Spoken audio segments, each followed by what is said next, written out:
Réflexion pour un meilleur renforcement des systèmes alimentaires africains. Le dialogue de haut niveau sur l'alimentation en Afrique s'est ouvert le 29 avril 2021 en mode virtuel. Cette plateforme d'échange visait à asseoir les réflexions des participants sur les moyens à mettre en place pour développer les systèmes alimentaires employés par les pays africains.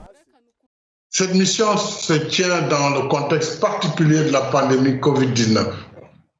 Les perturbations économiques causées par cette maladie et son impact négatif sur la sécurité alimentaire et nutritionnelle ont révélé des faiblesses dans les chaînes d'approvisionnement alimentaire et ont montré aux pays en développement, en particulier aux pays africains, l'établissement de systèmes de production et de transformation des aliments plus robustes et plus résilients. Cela n'est pas une option, mais un impératif.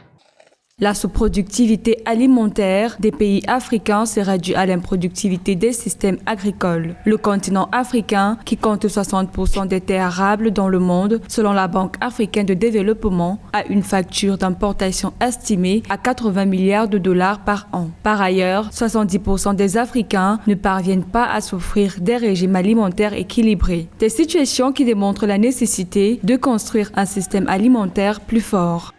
En effet, avec ses 30 millions de kilomètres carrés, le continent a des atouts considérables pour développer une agriculture prospère, capable de nourrir ses populations et contribuer à nourrir le monde. L'Afrique, on le sait, détient 65% des terres arables de la planète. Elle dispose de ressources hydriques abondantes, une vingtaine de grands fleuves, en plus des importantes ressources de la nappe phréatique.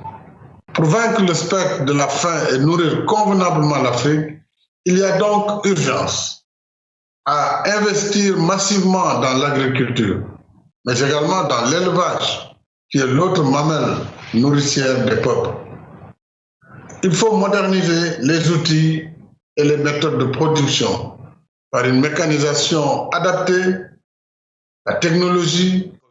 Cette rencontre de haut niveau tenue en mode virtuel a vu la participation de plusieurs présidents africains, de ministres des Finances, du Développement et de l'Agriculture, mais aussi des dirigeants des banques et des institutions de recherche agricole nationales, sous-régionales et internationales. Notons que cet événement a été organisé par la Banque africaine de développement et le Fonds international pour le développement agricole.